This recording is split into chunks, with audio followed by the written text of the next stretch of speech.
ध्यान लगा सुनना है।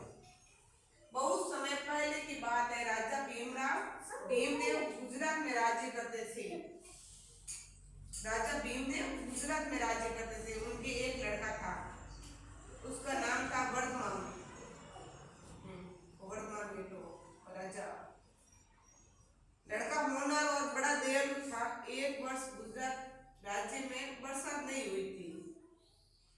खेत सूख गए, अकाल पड़ गया।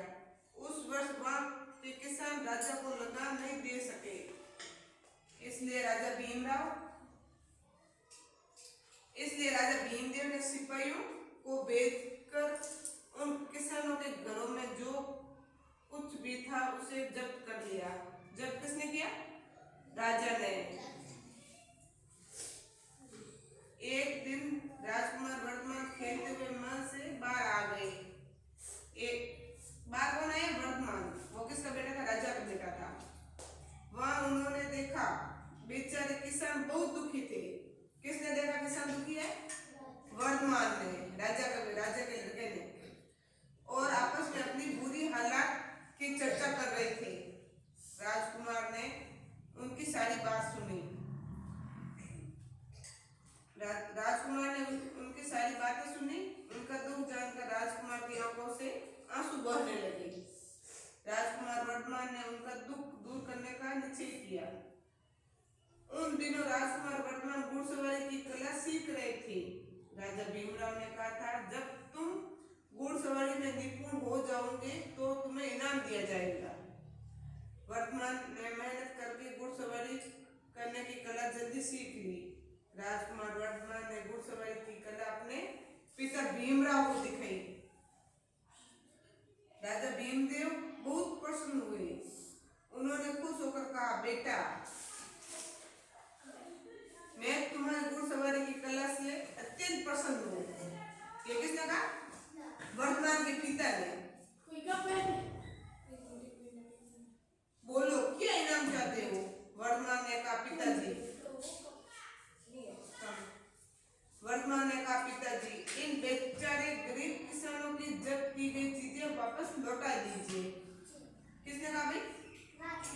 राजकुमार। वर्धमान ने कहा राजकुमार अपने पिता से कि उनके जो गरीबों की वो जमीन, वो किसानों का वो अनाज वो जब्त किया था ना, वो वापस लौटा दीजिए।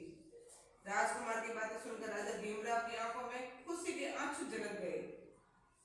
फिर उन्होंने कहा, बेटा, तुमने अपने लिए तो कुछ मांगा ही नहीं, कुछ तो मांगो। इस पर राजकुमार वर्धमान बोले, पिताजी, आप खुश हैं तो मुझे ये इनाम दीजिए कि अब यदि किसी वर्ष फसल न हो तो उस वर्ष का लगान माफ कर दिया जाएगा। इससे मेरी आत्मा को बड़ा सुकून मिलेगा। राजा ने ऐसा ही किया। किसानों की जब्त की गई चीजें लौटा दी और भविष्य में किसी वर्ष फसल न होने पर लगान न लेने का नियम बना लिया। राजकुमार वर्धमान को आशीष देते हुए किसान लोग अपने घरों को लौट गए। ऐसे थे वर्धमान दयालु। इसमें क्या सीख मिली भाई? सीख क्या है?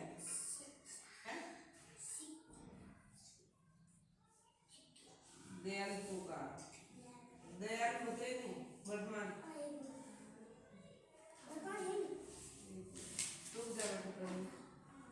अनमोल जल।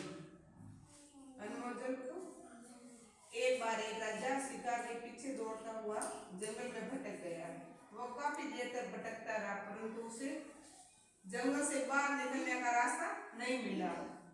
राजा प्यास के बेहाल हो गया, गला सूख गया और जीभ में कांटे से चुभते मालूम होने लगे। वह पानी की तलाश में इधर उधर भटकने लगा। अचानक उसे एक कुटिया दिखाई दी। राजकुमार ने उसकी जान में जान आई। वह गिरता पड़ता कुटिया के सामने पहुंचा और पानी पानी पुकारता वह गिर पड़ा। उसकी पुकार सुनकर एक साधु कुटिया से बाहर आया। सामने पड़े व्यक्ति की वेशभूषा और व्यक्तित्व को देखकर सन्यासी पहचान गया कि वह राजा है। सन्यासी ने उसे सहारा देकर उठाया और आसन पर बिठाया। राजा उसे वह को नजरों से देखता हुआ बोला, मुझे पानी दीजिए, 2 घूंट पानी दीजिए, वरना मेरे प्राण निकल जाएंगे। राजा को शिक्षा देने के उद्देश्य से सन्यासी बोला, आप तो राजा मालूम होते हैं, मैं आपको पानी दे दूं तो आप बदले में मुझे क्या दोगे? आप ये सब आभूषण ले लीजिए, परंतु मुझे थोड़ा सा पानी दे दीजिए। इतना कहकर राजा पौन हुए मोती पढ़ने के आभूषण उतारने लगा। तब सन्यासी ने उसको रोकते हुए कहा, आपने पानी का मूल्य कम लगाया, आपकी जान बचाने वाले पानी के मुकाबले में ये आभूषण इतने मूल्यवान नहीं है। राजा बोला, मैं अपना आधा राज्य आपको दे दूंगा, लेकिन मुझे पानी दीजिए। सन्यासी बोला, आपकी जान के बदले में आधा राज्य। राजन, ये उचित मूल्यांकन नहीं है, आधे राज्य के बदले में पानी नहीं दे सकता। राजा बोला, पानी ना मिला तो मैं मर जाऊंगा, फिर राज्य भी मेरे किस काम का है? आप पूरा राज्य ले लीजिए, परंतु अब पानी देकर मेरे प्राण बचाइए। तब सन्यासी ने राजा को पानी पिलाया और मुस्कुराते हुए बोला, राजन, मैं राज्य लेकर क्या करूंगा? मैं तो पहले ही सब कुछ छोड़ चुका हूँ। मैं आपको ये समझाना चाहता था कि जो कुछ भी धन वैभव राज्य आदि आपके पास है, उसका मूल्य एक लोटे भर जल के सामने कुछ भी नहीं है। यदि आपका शरीर न बचा तो ये सब कुछ पड़ा रह जाएगा।